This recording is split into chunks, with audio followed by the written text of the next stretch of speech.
de la terre, je pense qu'il s'y serait pas pris autrement. En fait, bon, la manif de Sainte-Soline, il y avait énormément de jeunes qui, eux, ont conscience que leur avenir se joue avec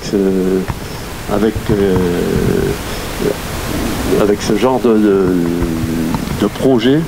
Leur avenir est quand même bien dérangé, quoi. Voilà.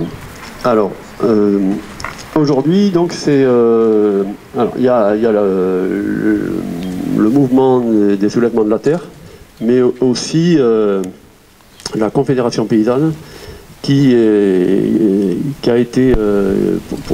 fait l'objet d'une demande de dissolution dans les départements de Loire-Atlantique et des Deux-Sèvres.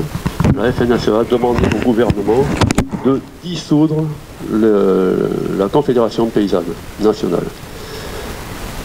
Ça s'est jamais fait auparavant. Il n'y a jamais eu aucun syndicat qui a été dissous par un gouvernement. La Confédération paysanne n'a jamais demandé la dissolution de la FNSEA. Pourtant, bon, il y a des cheveux blancs là dans l'Assemblée. Je pense qu'il y en a qui se souviennent du château des Ducs de Bretagne qui avait brûlé suite à une manif de la FNSEA. Ça a été de façon indirecte, c'était un projectile de feu d'artifice qu'ils avaient balancé et qui est tombé sur le château. Et ce château, c'était le lieu d'archives du département de Bretagne, à Rennes, je crois, le château de Bretagne. Et en fait, donc la Confédération paysanne aurait pu demander la dissolution. Certains se souviennent aussi peut-être que la FNSEA a été allée dévaster le bureau de Dominique Voynet, à ce moment-là ministre de l'Environnement, et ça n'a jamais été fait, et bien d'autres actes comme ça, violents, effectivement, de la part de la FNSEA. Mais la Confédération paysanne ne s'abaissera pas à faire ce genre de demande. Alors, aujourd'hui, il y a aussi des camarades qui étaient sur le site de Sainte-Soline, le jour de la manif, la dernière manif de Sainte-Soline.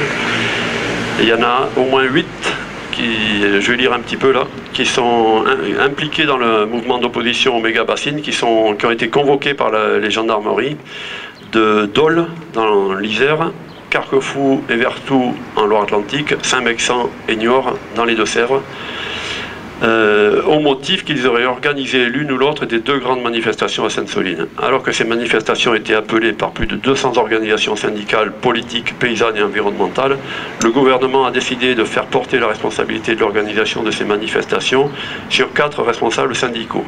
Les porte-paroles de la Confédération paysanne 79 et de la Confédération paysanne nationale, les secrétaires départementaux de Solidaire 79 et de la CGT 79, Julien Leguet, porte-parole de Bassine Non Merci, ainsi que 3 camarades qui participent au soulèvement de la terre, donc ont été convoqués dans les gendarmeries respectives.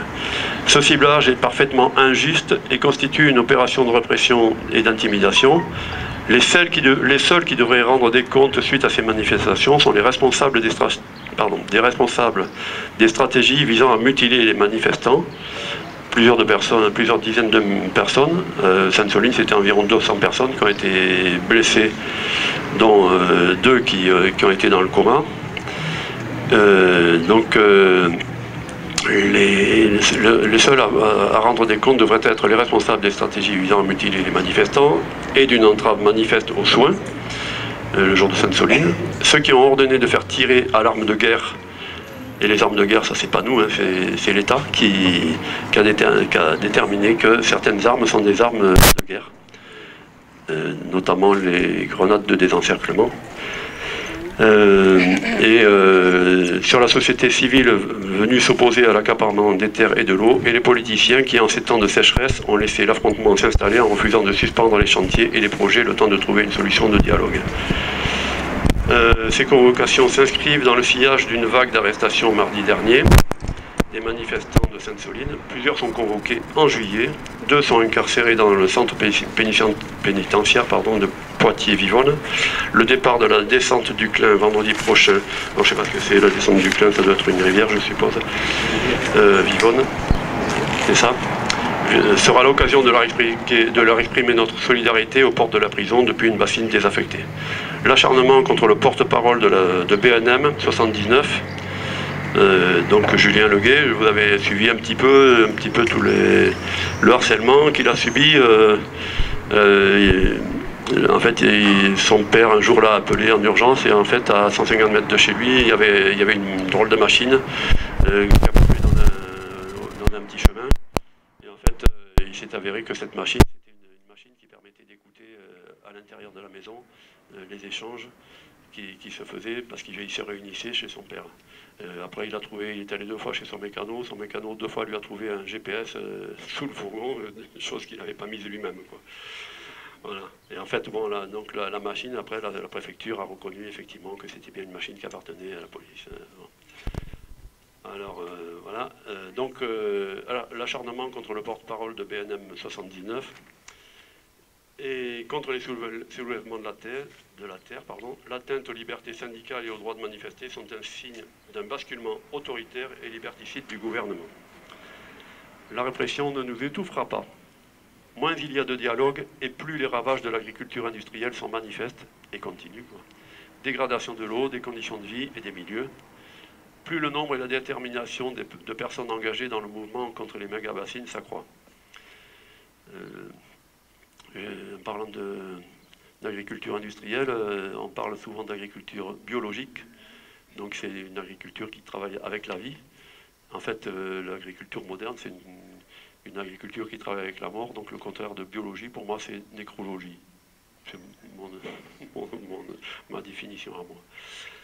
Le gouvernement et les porteurs de projets de bassines doivent comprendre que la seule issue, c'est l'abandon de ce projet absurde, modèle de maladaptation de l'agriculture au réchauffement climatique.